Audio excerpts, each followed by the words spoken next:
사도행전 93번째 사도행전은 계속 쓰는 교회란 말씀으로 은혜를 나누겠습니다. 이제 오늘 우리 매주 수요일마다 사도행전 강의를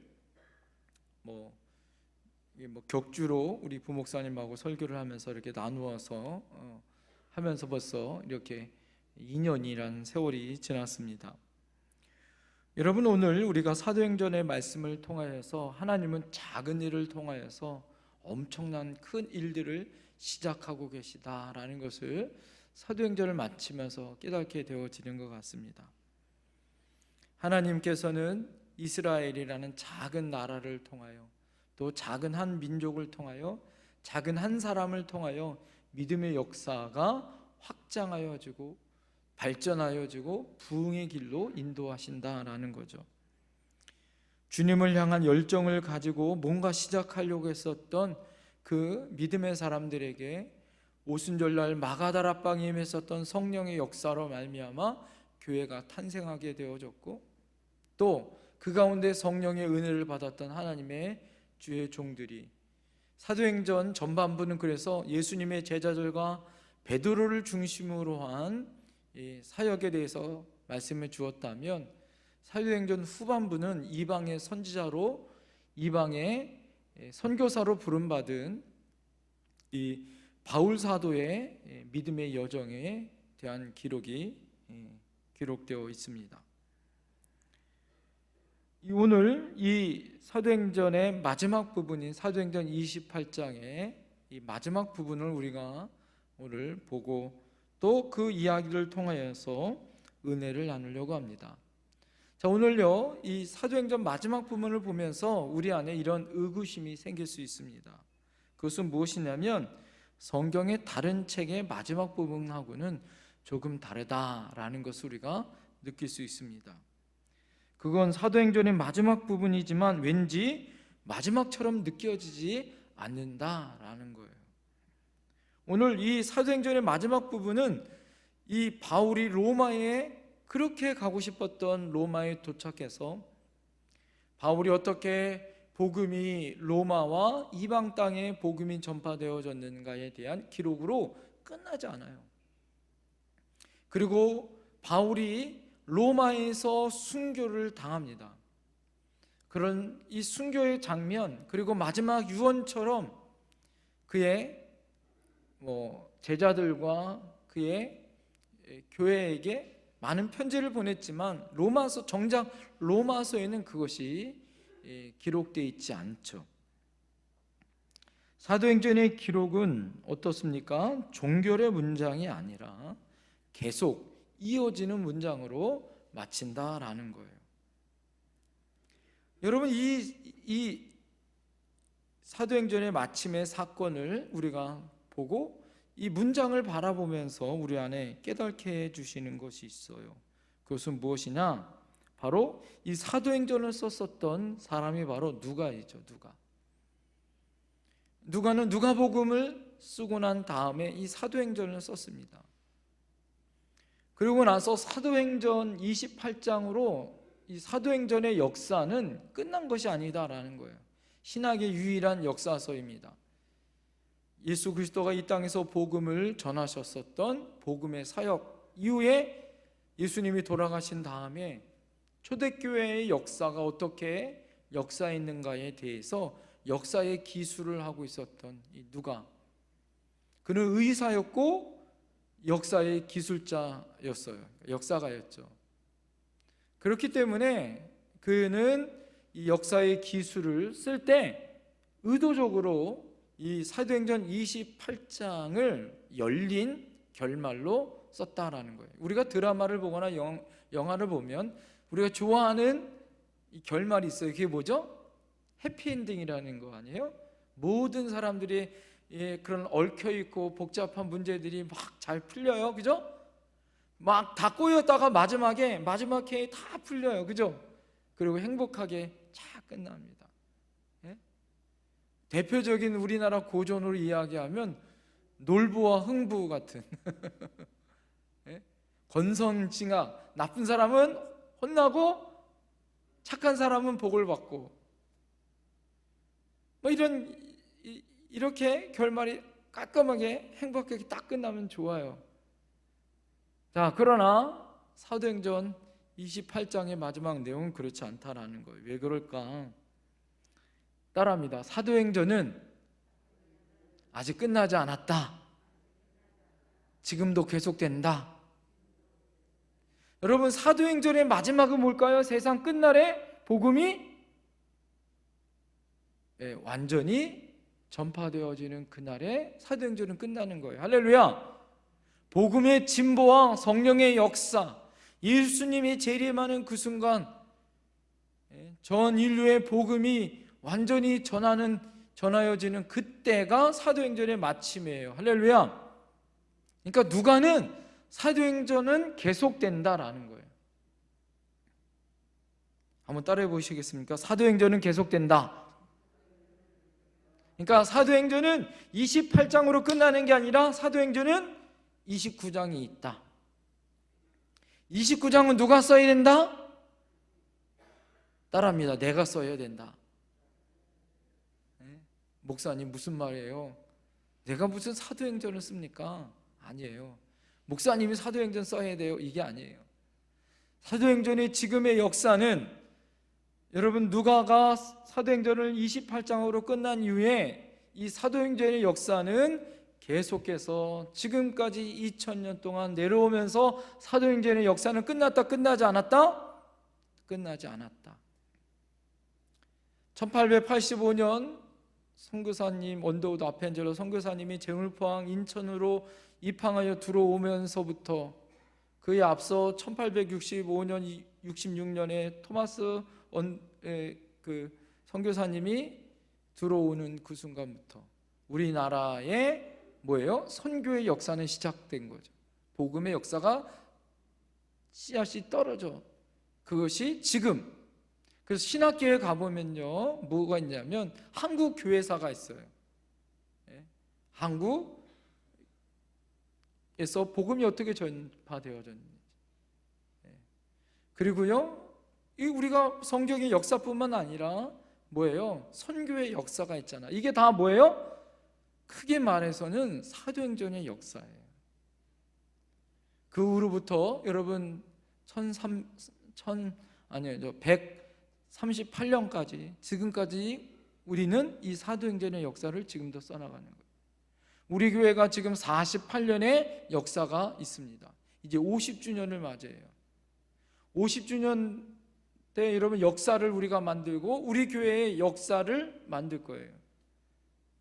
자, 그럴 때 여러분 그 역사가 뭐예요? 우리 교회의 사도행전의 역사예요. 그 가운데 여러분의 자리는 또 내가 얼마만큼 하나님 앞에 헌신하고 얼마만큼 수고했는가, 그 누가 평가할까요? 하나님이 평가하겠죠. 그러나 누군가는 역사에 기술자가 있어야 하고 그 역사를 써나가는 거예요. 그게 바로 누구였냐면 이 사도행전에 예수님의 행적을 기록했었던 이 누가가 초대교회의 역사를 기록한 것이 바로 사도행전이죠. 여러분, 중요한 것이 무엇이냐? 그래서 사도행전은 지금도 계속되어져야 된다라는 거예요. 사도행전 1장 13절에 보면 사도들의 이름이 하나씩 하나씩 언급되어집니다. 예수님께서 승천하신 후에 제자들이 예루살렘으로 돌아와서 마가다락방에 모였어요. 그때 예수님 앞에 부름받았었던 제자들이 나옵니다. 가룟 유다를 제외했었던 나머지 제자들의 이름이 거기에 거론되어져요. 베드로, 요한, 야고보, 안드레, 빌립, 도마, 바돌로메, 마태, 알페오의 아들 야고보, 셀루신, 시몬, 야고보의 아들 유다. 그러나 사도행전에 나와 있는 대부분의 사람들, 그 중에 이 베드로의 이름이 거론되어지지만 나머지 사람들의 이름은 거의 거론되지 않아요. 그러면 사도행전의 역사가 이 베드로와 이 사도 바울의 역사의 중심으로 기록했다고 나머지 예수님의 제자들은 가만히만 있었는가? 그렇지 않다라는 거예요. 사도행전에 이름이 거론되어 있는 사람들은 뭐예요?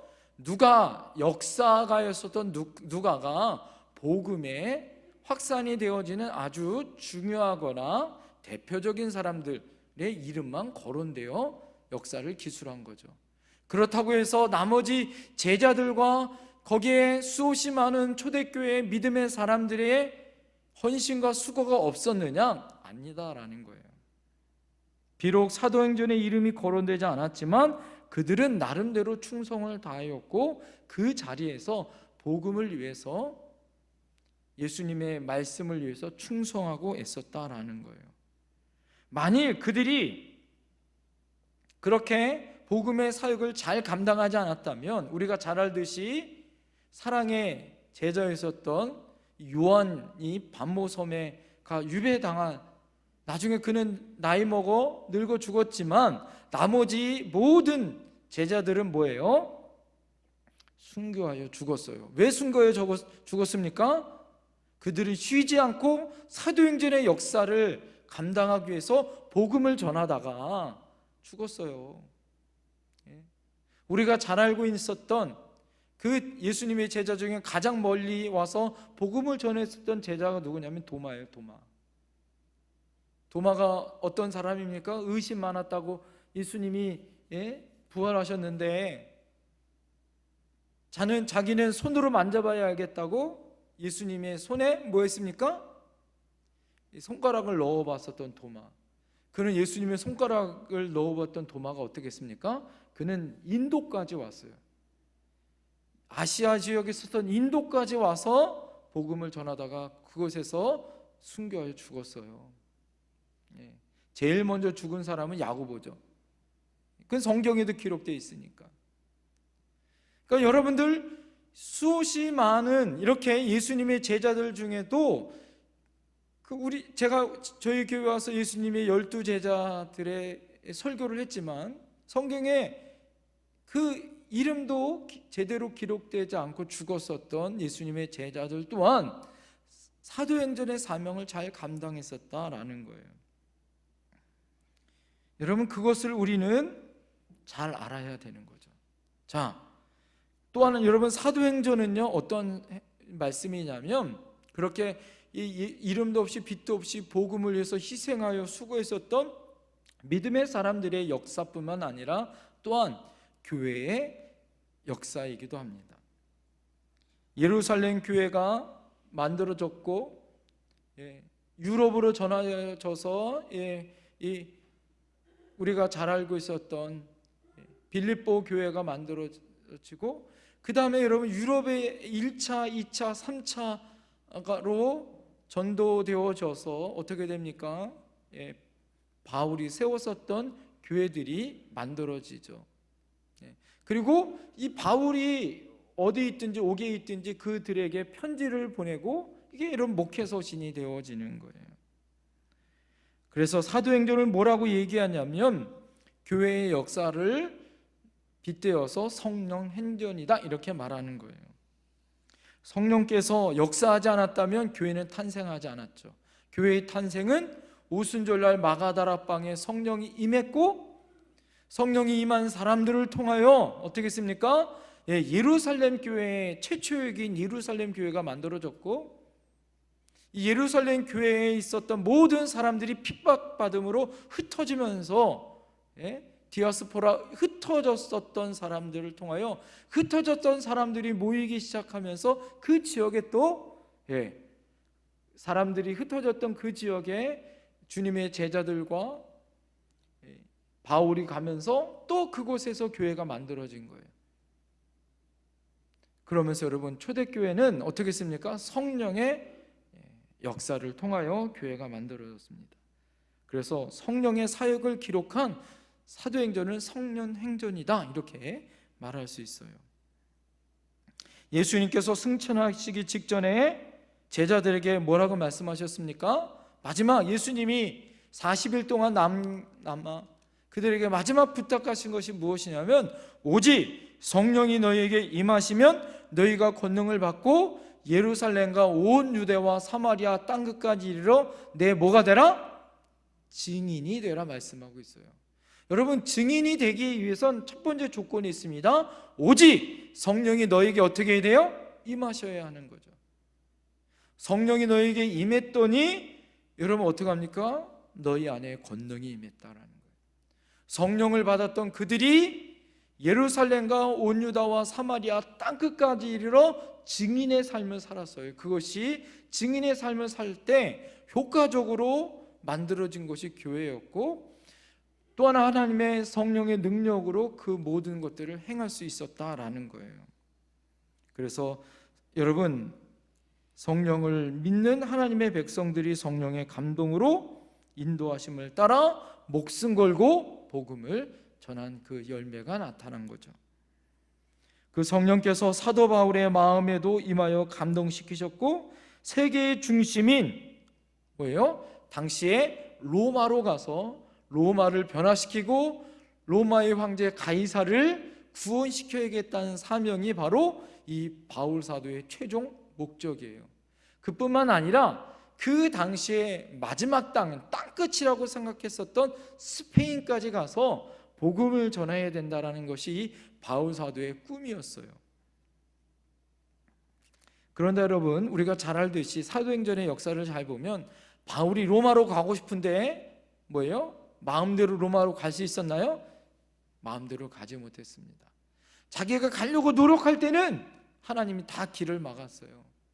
자, 그러나 그가 예루살렘 교회가 어려워졌다고 이야기를 듣고 그가 개척하여 세운 교회들을 통하여 뭐예요? 예루살렘 교회를 돕기 위해서 그 선교비를 모은 다음에 모교회인 예루살렘 교회를 전달해 주러 그가 가죠.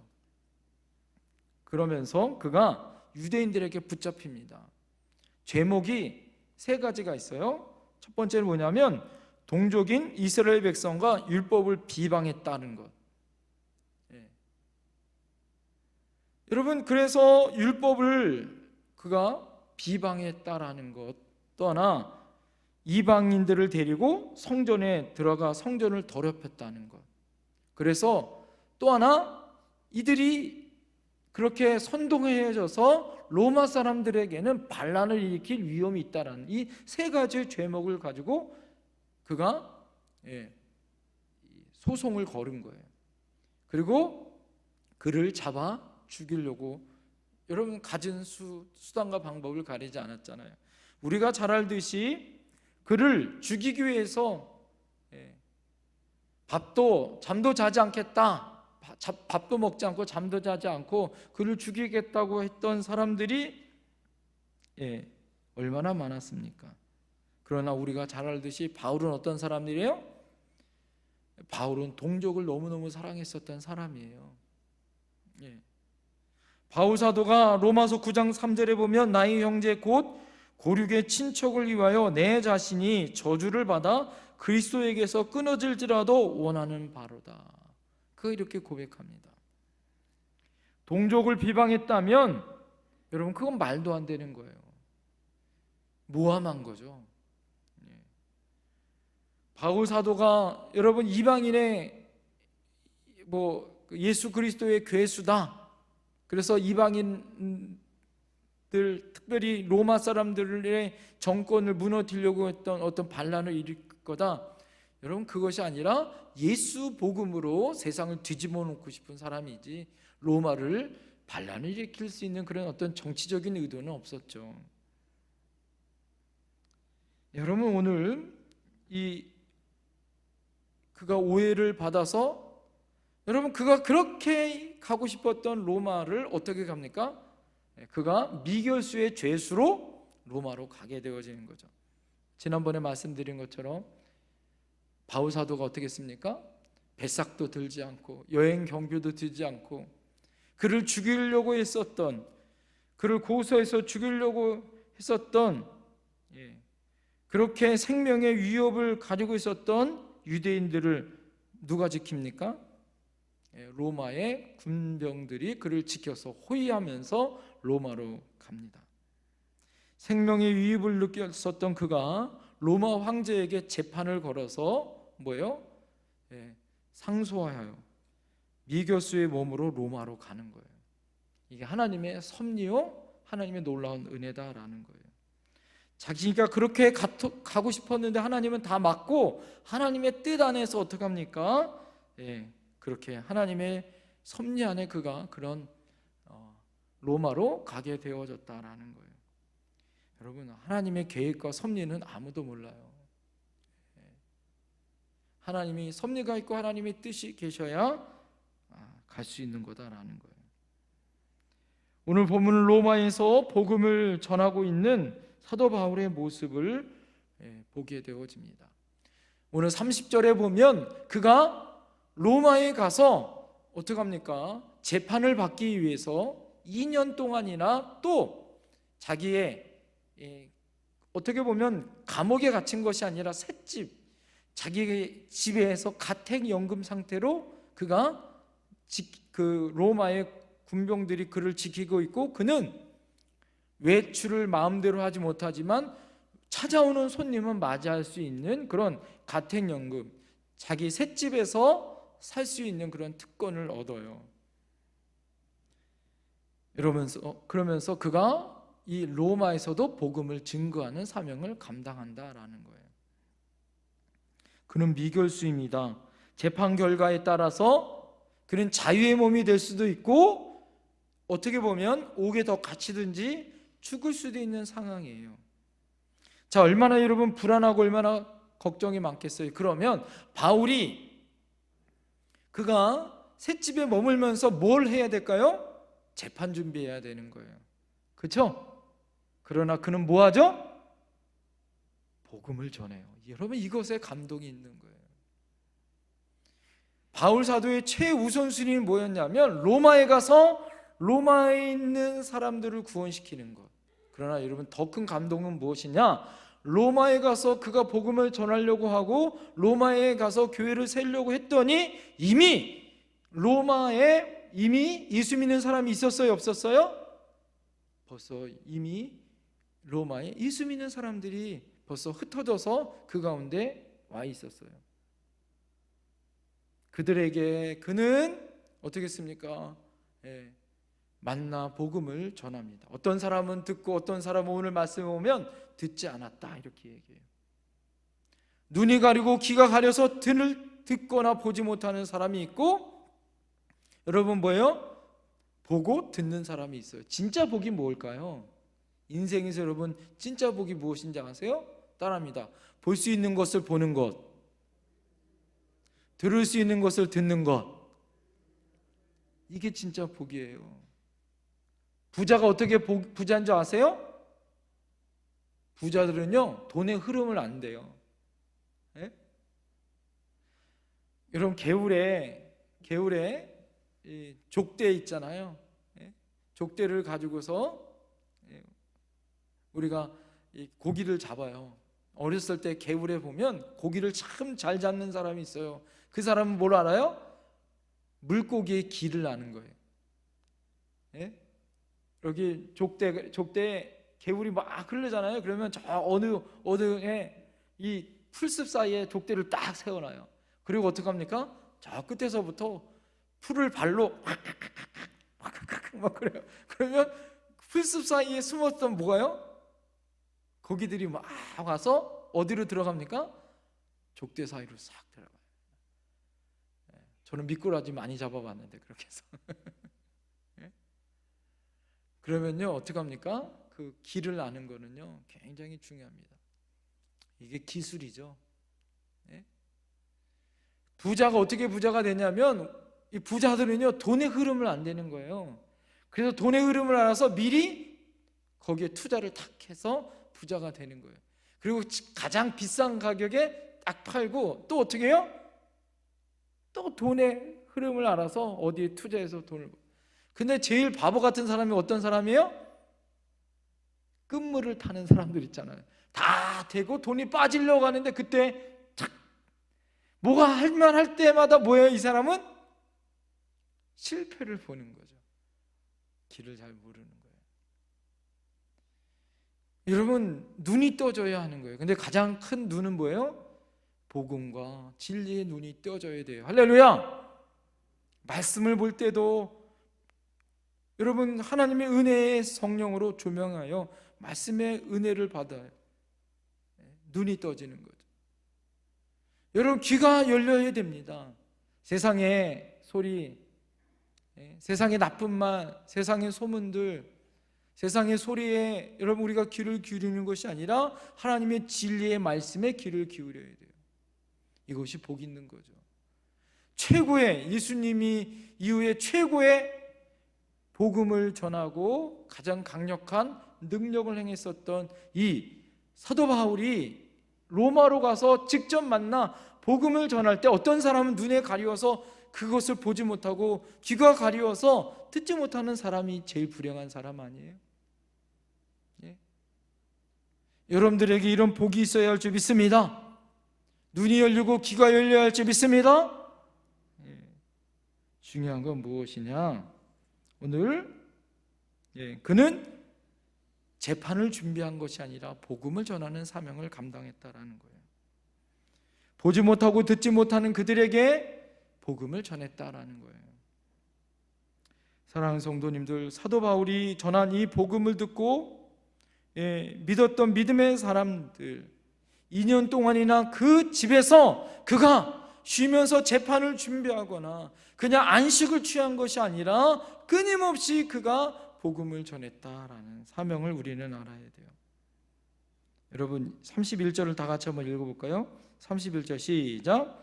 하나님의 나라를 전파하며 주 예수 그리스도에 관한 모든 것을 담대하게 거침없이 가르치더라. 사도행전의 마지막 장면이 바로 이 장면이에요. 하나님의 나라를 어떻게 했다? 전파했다. 그리고 주 예수 그리스도에 관한 모든 것을 담대하게 거침없이 가르쳤다. 전파와 복음 전파와 양육에 대한 사역을 감당했다라는 거예요. 사랑하는 성도님들, 하나님은 왜 하나님의 교회를 세우셨을까요? 지난 주일날 제가 말씀드렸죠.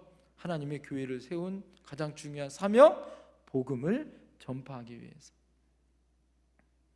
바울 사도가 이 사명을, 사도행전의 마지막 그 사명을 감당합니다. 복음의 전파와 제자를 양육하는 것, 하나님의 나라를 전파하기 위해서 하나님의 교회를 세운 거다라는 거예요. 여러분, 우리는 하나님의 자녀로, 하나님 은혜 안에 하나님의 자녀로 우리를 삼아 주셨습니다. 우리를 통하여 하나님의 나라가 이루어지기를 하나님은 소망하세요. 우리를 통하여 하나님의 나라가 전파되기를 하나님은 바라시더라라는 거예요. 그리고 그것을 위하여 교회는 주 예수 그리스도에 관한 모든 것을 담대하게 가르치는, 그래서 복음 전파와 양육에 대한 사명, 그래서 이 세상의 천병과 이 세상 가운데 교회를 세운 거예요. 교회는 그래서 세상 중심 가운데 있어야 합니다. 성도들을 그래서 세상에 보낸 거예요. 왜? 우리가 교회이기 때문에. 어떤 사람들은 그래요. 그냥 저 산에 들어가서 조용히 나만 예수님 잘 믿으면 되지. 하나님 그렇게 자기 자신만을 바라는 것도 있겠지만, 여러분, 하나님이 정말 원하시는 것은 우리가 이 세상에 살면서 그리스도의 복음을 전파하는 그런 사명을 감당하도록 하나님 우리에게 맡기신 거예요. 48년 전에 우리 교회를 이 영태리에 하나님이 세우신 목적이 있어요. 할렐루야. 그 사명을 우리에게 허락하신 거죠. 왜요? 복음을 전파하고 믿음의 제자들을 양육하고 성장하라고 하나님이 만드신 거예요. 오늘 보면 주 예수 그리스도에 관한 모든 것이라고 말합니다. 그것은 뭐예요? 예수님에 대한 모든 것을 가르치고, 예수님의 탄생, 생애, 예수님이 말씀과 인격, 우리들을 향하여 예수님이 어떤 고난과 십자가에서 죽으시고 죽음의 권세를 깨뜨리시고 부활하시고 승천하시고 다시 재림하시는 그 모든 것을 가르치고 믿게 하기 위해서 교회를 하나님이 만드셨다는 거예요.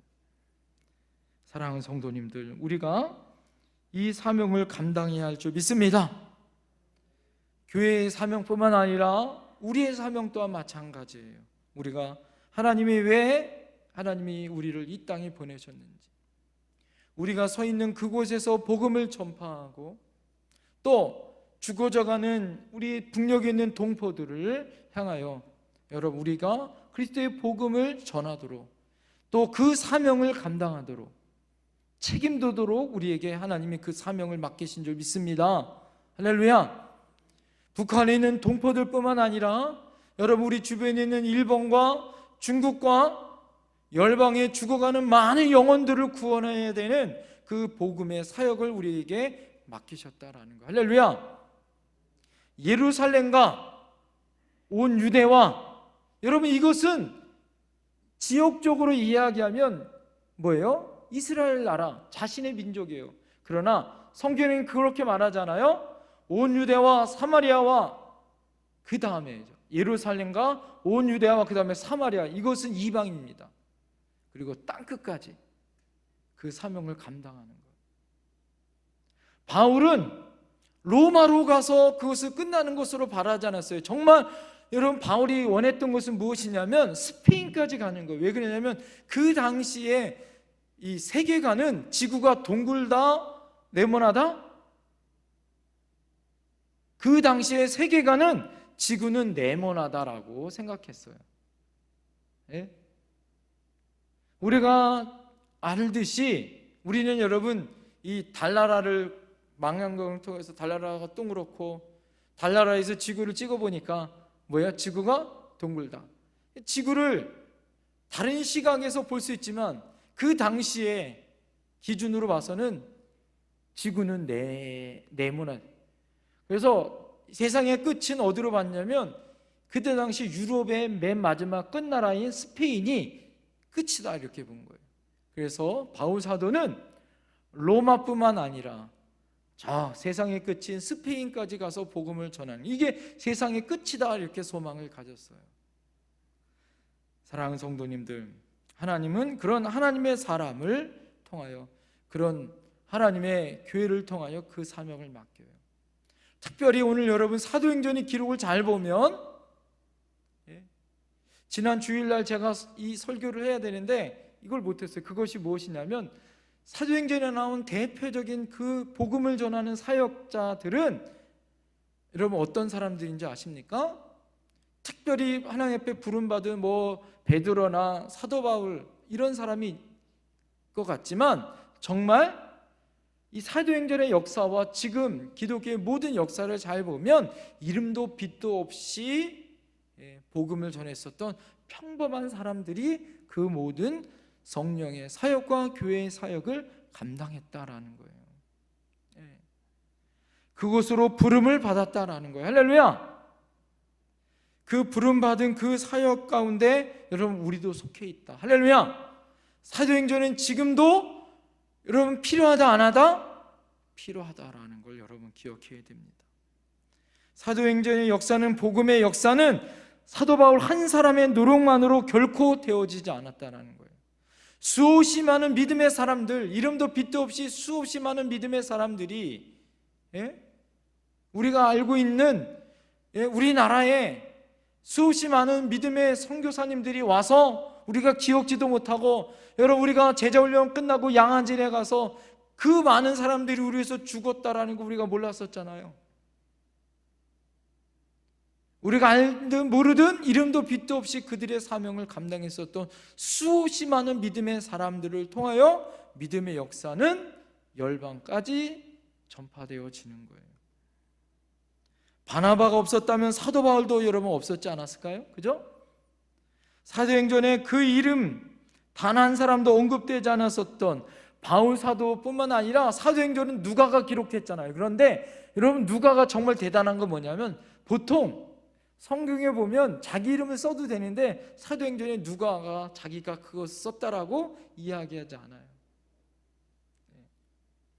사도 바울의 사도행전의 역사, 그 역사는 여러분 어떡합니까? 같이 동행했었던 실라와 믿음의 아들 디모데, 생명을 바쳐 바울의 사역에 헌신했었던 에바브로디도, 물씬 양면으로 든든한 후원자가 되어졌었던 브리스길라와 아굴라 같은 부부, 도망쳐온 노예였다가 바울 사도를 만나 신실한 동역자가 되었었던 오네시모 같은 믿음의 사람들을 통하여 사도행전의 역사는 끊임없이 전파되어지고 지금도 역사가 이루어지고 있습니다.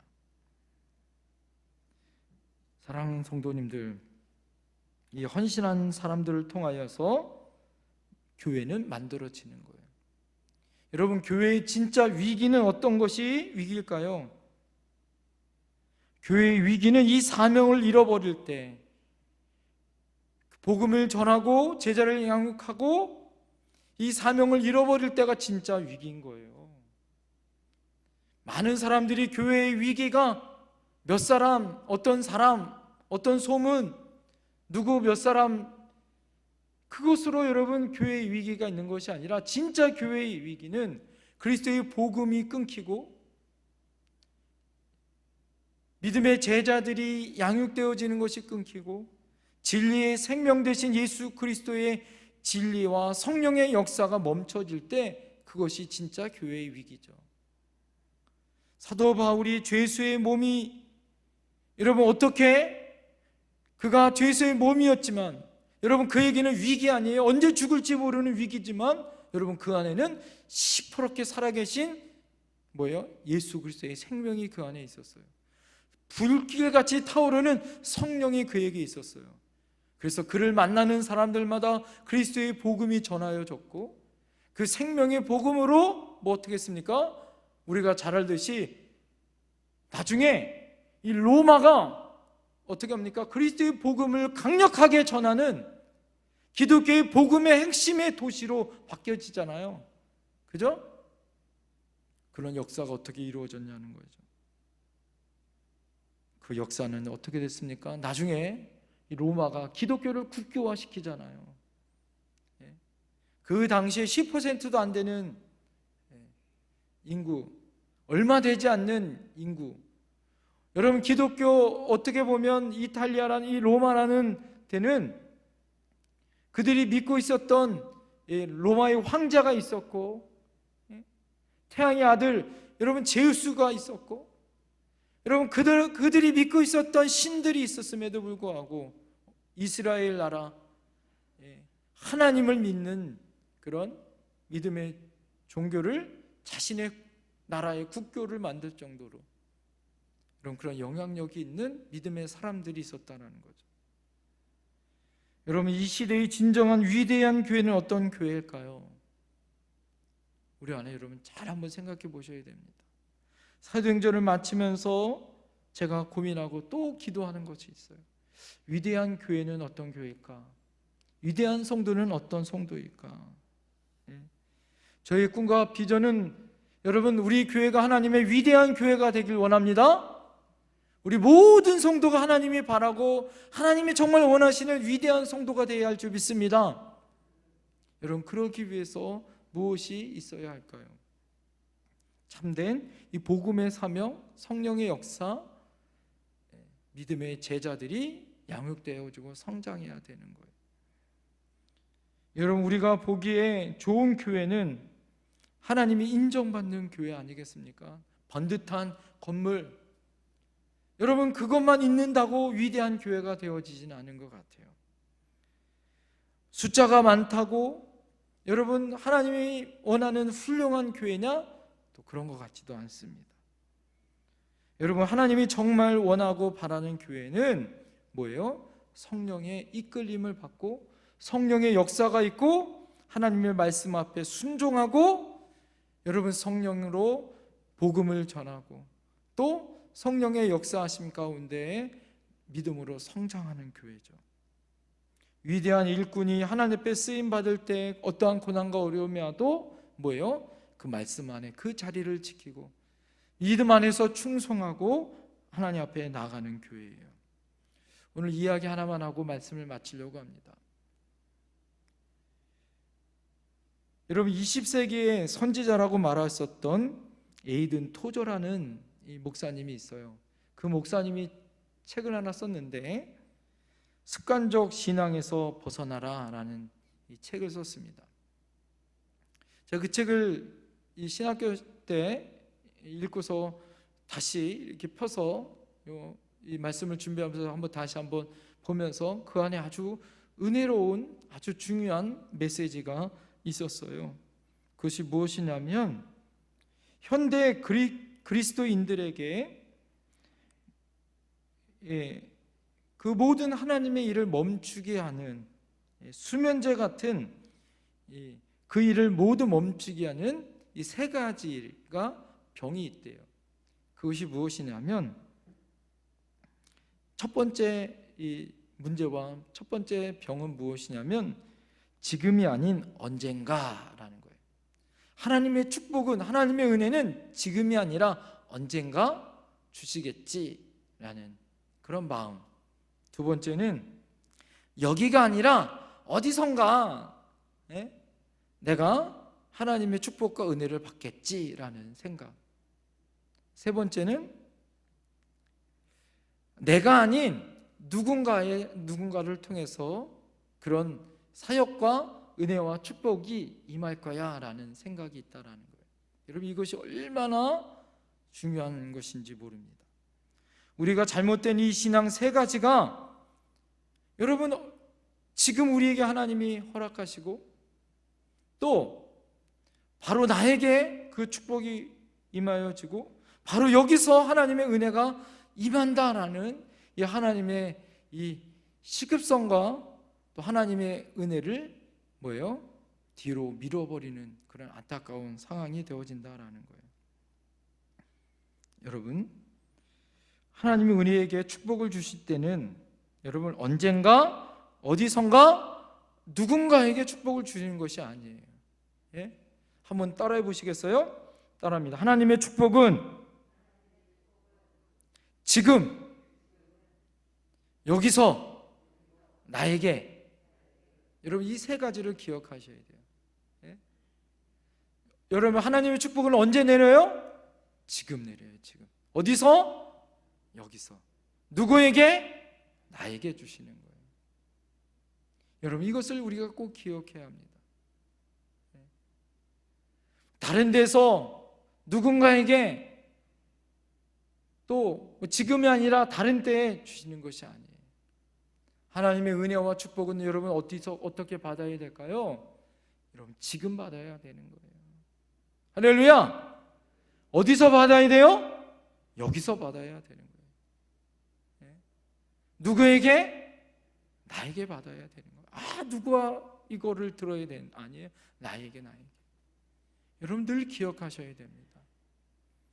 그럴 때 하나님의 역사하심과 하나님의 능력이 나타나는 거예요. 사도행전 29장, 다음 주에 여러분 또 반복해서 말씀을 드릴 텐데 사도행전 29장을 어떻게 써내려 가야 될 것인가? 우리에게 하나님이 주신 그 비전과 사명을 우리가 어떻게 감당해야 될 것인가? 어느 병원에서 한 환자가 의사에게 이렇게 말했다고 합니다. 이제 당신은 이틀밖에 살지 못합니다.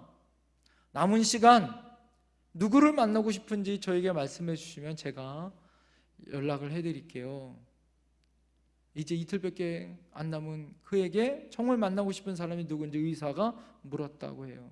그랬더니 그 환자가 이렇게 얘기했다고 합니다. 의사 선생님, 저에게 꼭 만나고 싶은 사람이 있습니다. 그 사람은 바로 당신이 아니라 다른 의사를 만나고 싶습니다. 이렇게 얘기했다고 합니다. 다른 의사를 만나서 정말 죽을 병인지를 알고 싶었다라는 거예요. 여러분 우리가 외치는 소리를 들어야 됩니다. 정말 믿을 만한 의사인지, 정말 신뢰 만한 의사인지를 만나고 싶은 것이 이 환자의 소망인 거죠. 여러분, 세상 사람들은요 이렇게 말해요.